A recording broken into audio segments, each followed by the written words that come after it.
झालेली आहे। या ठिकाणी आपण पाहतो कोरेगाव पार्क एरियामध्ये पोर्शे कारची घटना झाली। तर परवाच आपण पाहिलं की डीसीपीच्या मुलीला देखील एका पिलेल्या माणसाने उडवलं।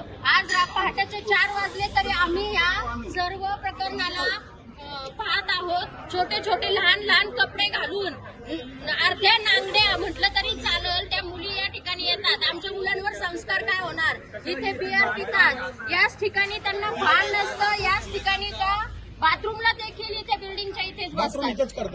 अशा आमच्या ह्या स्थानिक लोकांना हा जो त्रास आहे याचा लवकरात लवकर प्रशासनाने काहीतरी इलाज करावा अशी आमच्या सर्वसामान्य जनतेची मागणी आहे। हे आमचे काका आहेत, यांच्यावर हात उचलला। आज एका पिलेल्या माणसाने बिअरची बाटली फोडली। उद्या जर काही झालं असतं तर आमच्या या स्थानिक भागामध्ये या पिंगळे वस्तीला या बारमुळे या पिंगळे वस्तीचं नाव खराब होत आहे।